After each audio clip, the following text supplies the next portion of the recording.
India के क्या किरदार देखते हैं और इंडिया के लिए क्या चैलेंज हो सकते हैं, पर्टिकुलरली ये सिक्योरिटी के हवाले से बहुत सारे बंगाली जो इंडिया घुसना चाहते हैं? देखिए, बांग्लादेश की क्रिएशन डे फर्स्ट तब से India is playing a wider role in Bangladesh, बल्कि उनकी क्रिएशन के पीछे सारी एफर्ट जो थी वो थी इंडिया की थी, भारत की थी। अब देखा जाए और एक प्रेसिडेंट मौजूद है हिस्ट्री के अंदर, जब भी बांग्लादेश के अंदर कोई क्राइसिस आते हैं, चाहे इकोनॉमिक हो चाहे पॉलिटिकल हो, तो सारे लोग जो है वो भारत चले जाते हैं, इंडिया चले जाते हैं। तो दे आर डायरेक्टली इन्वॉल्व। मुक्ति बानी का बनना उस वक्त भी अगर देखा जाए तो जो पाकिस्तानी फोर्सेस थी उनके खिलाफ जो था ये जो मूवमेंट चली थी उसमें भी अल्टीमेटली इंडिया था। और आज भी एक बहुत बड़ा क्राइसिस है आता है, बल्कि इकोनॉमिक क्राइसिस की वजह से बड़े अरसे से लोग इंडिया जा रहे हैं, तो उनकी इन्वॉल्वमेंट इज जस्टिफाइड, जस्टिफिकेशन है उसके पीछे मौजूद है।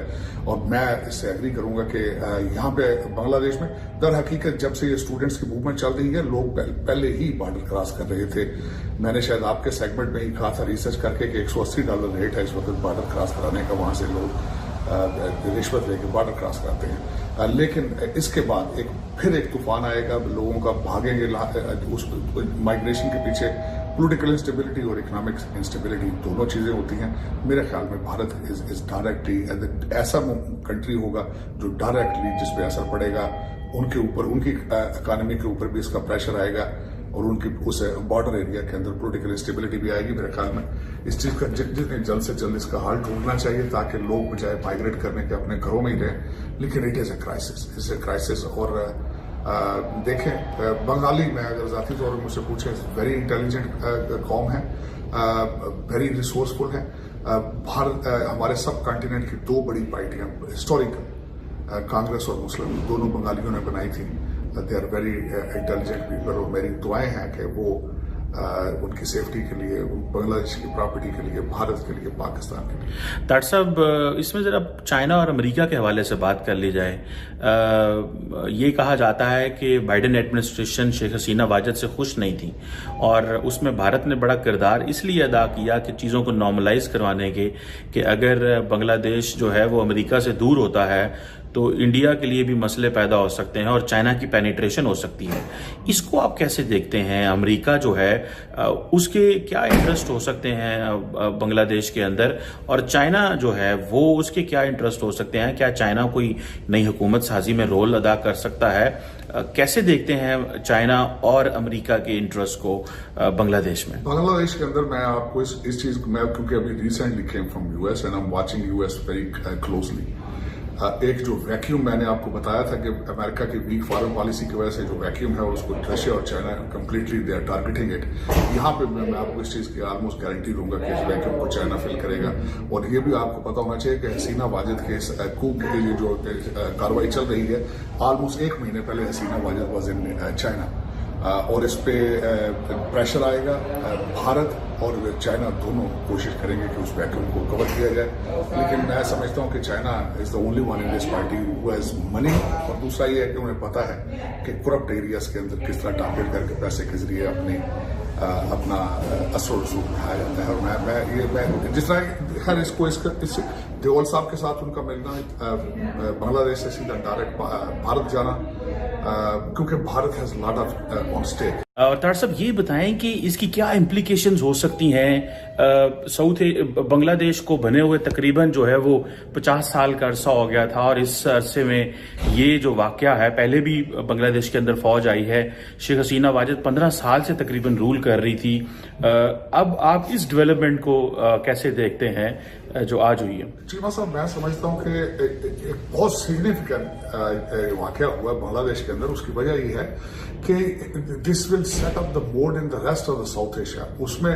और दूसरा, इस वक्त अगर देखा जाए तो ना सिर्फ बांग्लादेश बल्कि अफ्रीका के अंदर कई ममालिक के अंदर, जिस तरह कीनिया है, कई ऐसे ममालिक हैं जहां पे ये इशू चल रहा है। नाइजीरिया के अंदर क्राइसिस चल रहे हैं। लेकिन इसका बिलखसूस हमारे लिए इम्पोर्टेंट इसलिए है कि this is directly attach, Bangladesh is directly attach with Pakistan and India. Geographic location बड़ी इंपॉर्टेंट है बांग्लादेश की। अब हसीना वाजिद का जाना और बिलखसूस उसका भारत जाना, फिर वहां से लंदन जाना, इसका मैं थोड़ा सा ये बताना चाहूंगा कि बांग्लादेश में होता क्या रहा है। जो मखसूस सीटों की वजह से स्टूडेंट्स बाहर निकले थे, अगर देखा जाए तो उसमें 30% जो सीटें थी मुलाजमों की, वो उनको रखा जाता था, हसीना वाजिद की अपनी पार्टी के लिए रखा जाता था, वहां से लोगों को एडजस्ट किया जाता था। तो एक नाइंसाफी थी जिसकी वजह से स्टूडेंट बाहर सड़कों पे निकले।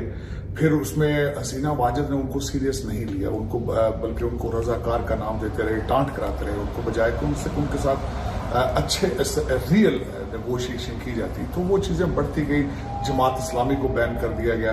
तो एक जो बेसिक सेंटिमेंट्स थे बजाय बेहतरी की तरफ जाते। मैं चीमा साहब हमेशा इस चीज पर बिलीव करता हूं कि आप जब तक रियल ग्रास रूट इशू को सही तरीके से हैंडल नहीं करेंगे तो फिर इसी तरह होगा। इनको चाहिए था कि उनकी बात सुनी जाती, मिडिल ग्राउंड्स पे आते, कुछ दिया जाता, कुछ लिया जाता और मूव फॉरवर्ड। लेकिन यहाँ पे मैं इसको डायरेक्ट एक और बात के साथ भी ये अटैच करना चाहूंगा कि बांग्लादेश के अंदर जो इलेक्शन थे, पिछले इलेक्शन, वो भी इलेक्शन ठीक नहीं थे, अपोजिशन के बगैर इलेक्शन किए गए। कई वेस्टर्न कंट्रीज थे, उन्होंने उन इलेक्शंस को एक्सेप्ट नहीं किया था। तो दर हकीकत एक लावा पकता गया और आज वो फटा है। लेकिन इसके साउथ एशिया के ऊपर इसके इम्पैक्ट होंगे। अब मैं एक और इसमें ऐड करना चाहूंगा कि इस वक्त अगर देखा जाए बांग्लादेश से गाजा भी ज्यादा दूर नहीं है।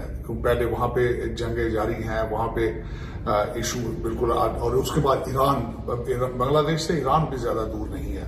तो उस रीजन के अंदर इस चीज का इतना बड़ा सिग्निफिकेंट वाकया वहां पे होना, मैं समझता हूं कि इसने उस सारे साउथ एशिया को हिला के रख दिया है। बिलखसूस अगर देखा जाए तो पाकिस्तान के अंदर भी इस वक्त पॉलिटिकल स्टेबिलिटी नहीं है। आज अगर देखा जाए तो बांग्लादेश के अंदर वो मुजीबुर रहमान के जो मुजस्मे हैं, उनके स्टैचूज हैं, उनको गिरा रहे हैं।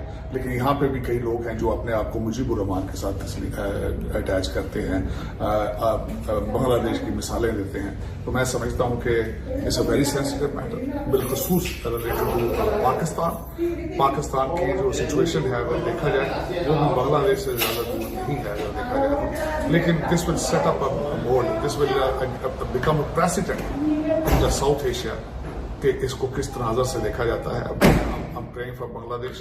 I'm praying for the Bangladeshi people and their safety and their lives. Doctor साहब, ये जो बांग्लादेश के अंदर जो लोगों को गुस्सा है कि वो स्टैचूज गिरा रहे हैं, बांग्लादेश की वजीर आजम के घर में घुस गए, उनके बेडरूम में घुस गए, उनकी बकरियां ले गए, बतखें ले गए, ये क्या चीजें डिनोट करता है? एक बात। दूसरा, आपको लगता है कि जो स्टैचू गिराए जा रहे हैं शेख मुजीबुर रहमान के, क्या बांग्लादेश 50 साल बाद एक नया बांग्लादेश बनने जा रहा है? क्योंकि जो है जो लोगों का रिएक्शन है वो बहुत फ्यूरियस किस्म का रिएक्शन है। क्या कोई बहुत बड़ी स्ट्रक्चरल तब्दीली होगी बांग्लादेश के अंदर जिस तरह उनके स्टैचूज को गिराया जा रहा है, या कि आप समझते हैं कि बांग्लादेश के ये जो मसले हैं जब नई हुकूमत आएगी तो चीजें सेटल डाउन हो जाएंगी, ये कोई इतना बड़ा मसला नहीं होगा? नहीं, वहां पे इशू रहेगा। दर हकीकत चीमा साहब, साउथ एशिया के अंदर बिलखसूस बांग्लादेश, पाकिस्तान और इस तरह के ममालिक के अंदर जो सिमिलैरिटीज हैं, सबसे पहले पॉलिटिकल इंस्टेबिलिटी है, डिस्ट्रीब्यूशन ऑफ वेल्थ का प्रॉब्लम है, वहां पे इशू है, और दूसरा करप्शन है। Corruption is killing the fabric of the society there. अब वहां पे जो रिचेस्ट अमीर तरीन होते जा रहे हैं, गरीब बेचारे वो 2 वक्त के खाने के लिए बेजार हैं, वो बेचारे खुदकुशियां कर रहे हैं। सबसे बड़ा grass root issue education, unemployment और दौलत का, खासकर चंद लोगों का अमीर होना उस सोसाइटी के अंदर, फिर उनको ये सारी एक दिन में, मैं जिस तरह पहले आपको बता रहा था, इसके पीछे अगर देखा जाए तो ये एक दिन में नहीं होता, लावा पक रहा होता है और वो एक दिन बस कर जाता है। इसमें मैंने आपको अर्ज की थी कि इसके पीछे अगर देखा जाए तो काफी अरसे से, क्योंकि हसीना वाजिद हैं, वो काफी अरसे से इस रजीम को वहां पे लीड कर रही थी। तो दर हकीकत उनके पास कई मौके थे, लेकिन she was very strong woman, बड़े टफ डिसीजन लेती थी, वन वे डिसीजन लेती थी और उस पर स्टिक करती थी। इस वक्त भी अगर देखा जाए तो इसके पीछे बांग्लादेश की इकोनॉमिक सिचुएशन लाजमी होगी। जो पहले स्टूडेंट सड़कों पे निकले थे अपनी मुलाजमतों के लिए, जो कोटा मुकर्रर था, अगर देखा जाए तो वो भी directly is a financial matter. लोग अनजस्ट चीजों के खिलाफ दर हकीकत निकले हैं, और जब एक रूलिंग एलीट एक मुसलसल काफी अरसे के लिए कंट्री को लूटती है और डिस्ट्रीब्यूशन ऑफ वेल्थ ठीक नहीं होती, करप्शन बढ़ती है, तो फिर आखिरकार यही अंजाम होता है। मैं हमेशा यही कहता रहता हूं, पाकिस्तान को खास मैं इसको अगर अटैच करने की कोशिश करूं, वहां पे भी लोगों को चाहिए कि देखें कि इस वक्त महंगाई का तूफान है, लोग बिजली के बिलों के से बेजार हो चुके हैं और कोई पता नहीं है कि कंट्री चला कौन रहा है। अनएम्प्लॉयमेंट के भी यही हालात हैं। 3 करोड़ के करीब बच्चे जो है वो स्कूलों में नहीं जा रहे हैं। अगर देखा जाए तो बांग्लादेश ये बहुत बड़ा लेसन होना चाहिए, प्रेसिडेंट होना चाहिए पाकिस्तान के लिए, ताकि पाकिस्तान को भी बचाया जा सके। नेक्स्ट जनरेशन पे तालीम पे तवज्जो देनी चाहिए। तो मेरे ख्याल में बहुत बड़ा लम्हा फिक्रिया है। अगर आप मज़ीद ऐसी वीडियोस देखना चाहते हैं तो हमारा चैनल सब्सक्राइब कर दें और बेल आइकन को दबा दें ताकि आने वाली तमाम वीडियोस आप तक बआसानी पहुंच सकें।